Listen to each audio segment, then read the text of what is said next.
Hello， 大家好，欢迎回到小镇杰西卡这个频道。一到秋天，大家就很想买新衣服，且慢哦。买之前呢，先来看这一期，看看我给大家总结的8个秋天不能买的单品，都是我这些年呢花了无数钱、踩过无数坑总结出来的单品哦，谁买谁后悔。今天这一期呢，也比较适合像我这样有点阅历的姐姐们啊，相信大家一定都会很有共鸣的。老规矩，所有能够买到的单品链接，我都会放到 YouTube 的信息栏里面，大家只要点击more更多就可以进去拿链接了。我是小镇杰西卡，记得订阅这个频道，也请大家多多点赞和留言。我也开通了 Facebook 和 WeChat 的私密购物群，在群里面呢，我会第一时间分享我的同款以及相关更多更好的折扣，等你来玩。那我们就开始了。针织单品自带秋天的气息，所以呢，一到秋天大家就很想买。我觉得针织衫随便买问题不大，但是如果你的下半身是针织面料的，那就很容易踩雷了。比如说我去年就买过一条 Massimo Dutti 的针织裙，今年拿出来的时候吓了一大跳，赶紧断舍离了，因为真的太难穿好看了。针织面料呢非常柔软，缺乏支撑力哦，所以呢它对于身材的要求就特别的高。比如说你像我这样有点小肚子，或者臀型不够完美，无论你是太大或者太憋，又或者是胯比较宽的梨形身材哦，针织裙都会把你所有的缺点都暴露无遗。只有模特才能够驾驭这种针织裙，尤其是像我买的这种针织裙还是偏厚重的面料，本身这种厚重的针织就可以放大你的身材嘛，所以整个人穿上就胖了20斤。同理哦，针织连身裙也不要买，我以前还买过很多，随便找了几张照片出来，大家感受一下我的小肚子啊，真的我都不理解当时我为什么会买这些针织裙啊，实在太难穿好看了，谁穿谁灾难。那如果是偏厚一点质地的针织裙就更难穿好看了，连模特穿我都觉得挺丑的，真的千万不要买。那我们普通人呢就不要穿针织裙了，其实有大把的裙子可以替代，比如说呢偏 A 字一点的裙子，最好是偏羊毛混纺这样的面料，垂感会比较好，很容易呢把你下半身所有的缺点都隐藏住。我这条呢是来自 Moco， 或者呢也可以试试看偏直筒一点的材质，像我这条是 Massimo Dutti， 它是麂皮质地的，也是一种很有秋冬氛围感的材质，但是呢要比针织看上去更显瘦更有质感。同样原理哦，针织裤呢也不推荐哦，除非你像模特这样高高瘦瘦的身材哦，否则真的很难穿好看，穿上身就很像秋裤。再加上呢，你穿裤子啊，经常要跟椅子摩擦嘛，就很容易起球，就更加像秋裤了。所以针织裤也是一个重灾区哦，普通人就不要买了。我相信大家的衣橱里面都会有套头卫衣吧，秋天呢可以单穿，到了天气再冷一点呢，还可以作为外套的内搭，有一种美式复古风。不瞒大家说，我自己呢以前也是经常穿这种套头卫衣的，但是从今年开始我就再也不会买套头卫衣了。第一呢，我觉得因为人过40以后，气质就变得比较的沉稳内敛，而卫衣呢本身就自带那种校园风、街头风的气质，所以呢两者是不太搭的，怎么穿都觉得好像有一点违和感。二来呢，中年人的身材肯定不如年轻的时候那么紧致有型，所以很多时候是需要通过衣服来修饰身材的。但是卫衣呢，面料大部分都比较软，缺乏结构感和支撑力哦，所以上身呢就会显得比较松散没型，也显得很没有精神。第三呢，如果套头卫衣作为中间层，你到了室内想脱的时候，因为套头嘛，脱起来就很不方便，把自己的头发还有妆容都会弄得乱七八糟。所以我痛下决心哦，今年开始再也不会买套头卫衣。当然我也会买卫衣啦，但是我现在买的卫衣呢都是带拉链的，比如说这套ballet的卫衣套装就是我最新入的，你看它就是带拉链的，所以呢穿脱比较方便，而且这个拉链的结构呢也会让你看上去更加的挺拔，也有一点点像小夹克的感觉，相比于套头卫衣呢更能够修饰身材。而且这样的卫衣呢作为中间层穿，到了室内穿脱也是很方便的，所以大家也可以试试看哦，不要去买套头卫衣，试试看带拉链的卫衣，效果会好很多。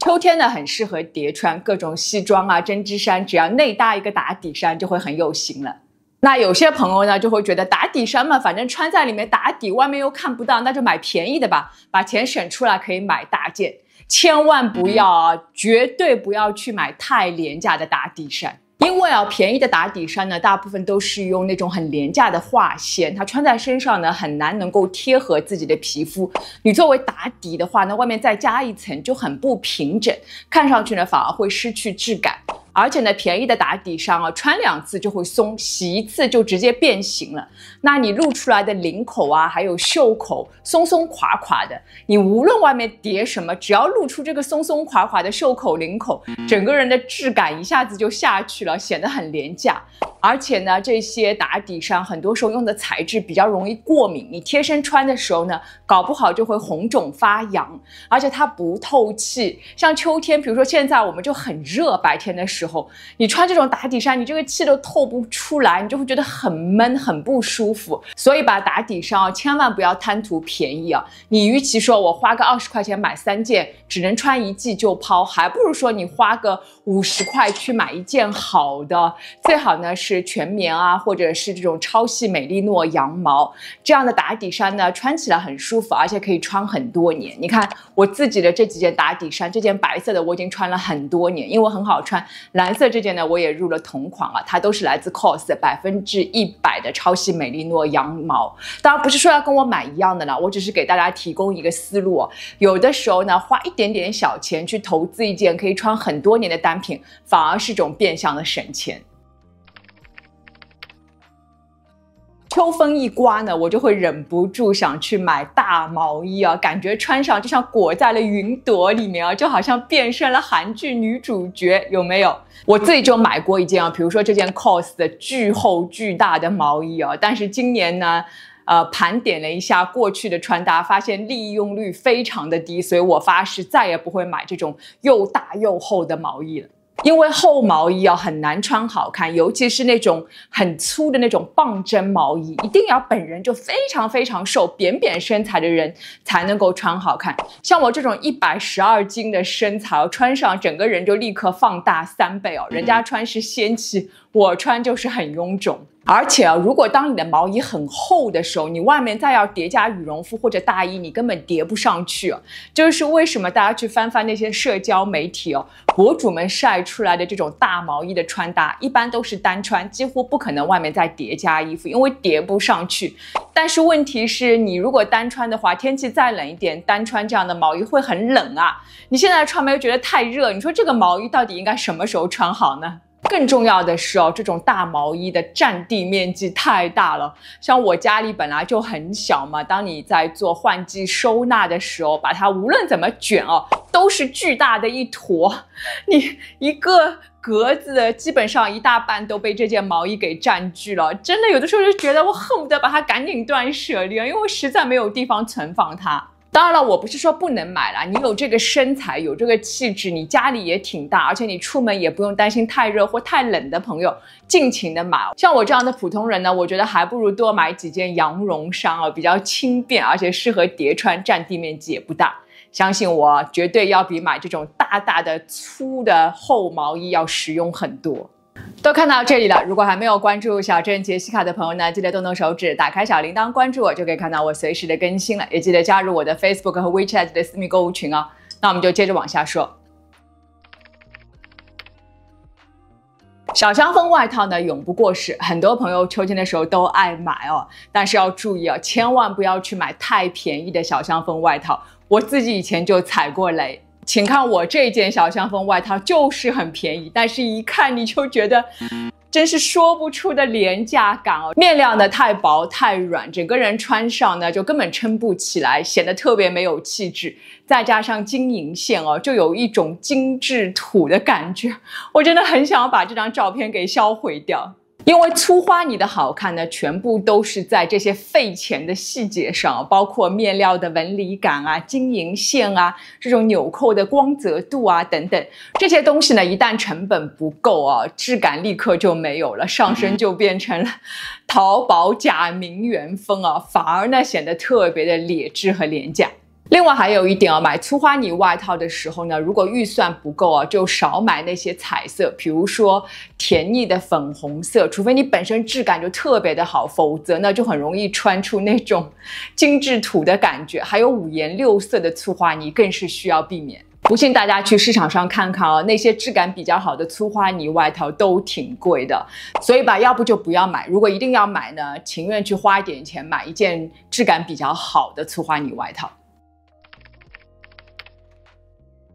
每次呢看到别人秋天穿短裤短裙搭配骑士靴的时候，我就流口水，真的太好看太帅气了，好不好？虽然我自己腿型没有那么完美但是我真的很喜欢买短裤跟短裙，之前也买过不少。但是从去年开始，我就发誓再也不会买短裤跟短裙，现在手上有的全部都要断舍离。因为短裤跟短裙要穿好看，只有一个前提条件，那就一定要光腿穿。但是我年纪大了，我实在是没有能力光腿还是保暖养生更重要。而且呢，短裤跟短裙它就自带那种减龄感，就是元气满满，很校园风格。但是呢，当你一旦到了一定年纪之后，你就更加有故事感，更加的沉稳。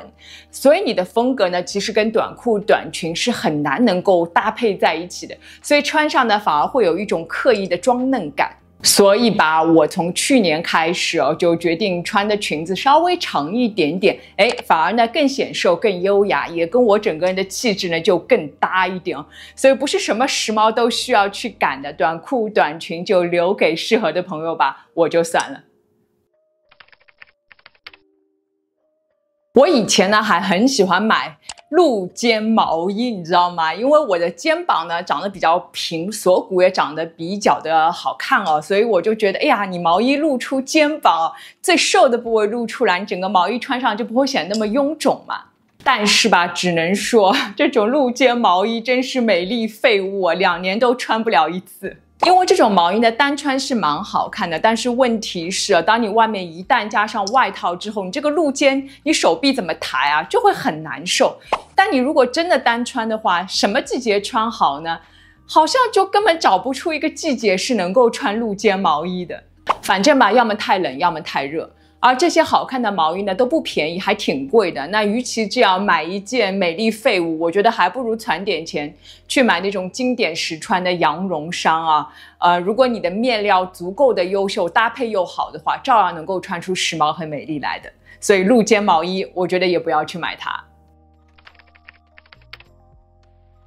现在呢很流行素皮无论是仿制的真皮或者是仿的麂皮等等虽然说它的质感呢跟真皮还是会差一大截，但确实呢因为价格实惠，性价比高嘛，所以很受大家的欢迎对我自己来讲呢，我觉得素皮的外套我是能够接受的，但是素皮的鞋，特别是素皮的靴子，我是绝对不会买的，也不建议你买。人造皮呢几乎是不透气的。脚出汗之后呢，你就会闷在里面，尤其是靴子这个真是捂得严严实实你想象一下，一整天下来，这个画面是多么的可怕。而且呢，长此以往对你的脚部健康呢也很不利，而且鞋子呢也容易有难闻的味道。所以你穿一整天下来绝对要比你穿真皮鞋呢感觉更疲劳。而且非真皮的材料呢，它是不耐温的，冬天的时候呢就会发硬。穿久了就会起皱、开裂、掉皮，所以靴子如果你是非真皮材质的，基本上就是穿一季就要扔掉了。还有一点呢，我觉得就是质感确实是差一点无论你的人造皮仿的多逼真它的光泽感呢跟真皮还是有很大一截差异的。要不呢它这个光泽就比较僵硬、比较死板，要不呢这个光泽就太亮、太廉价了，跟真皮那种很温润的、越穿越有感觉的那种质感是完全不能比的。所以假的东西呢上脚其实是蛮廉价的啦，所以我觉得要么就不要买你要买还是买真皮的。其实一些快时尚品牌也是有一些真皮的靴子，价格并不是很贵的啦，所以不要去买那些假皮的靴子，相信我。好了，一口气分享了8个我个人总结的不要买的单品希望呢能够给大家有所启发大家还有什么要补充的吗？也欢迎留言分享。如果喜欢这支影片的话呢，也记得给我点一个赞吧。如果还没有关注小镇杰西卡的朋友呢，记得动动手指，打开小铃铛，关注我，就可以看到我随时的更新了。也记得加入我的 Facebook 和 WeChat 的私密购物群，在群里面呢，我会第一时间分享我的同款以及相关更多更好的折扣，等你来玩。那我们就下次见了，拜拜。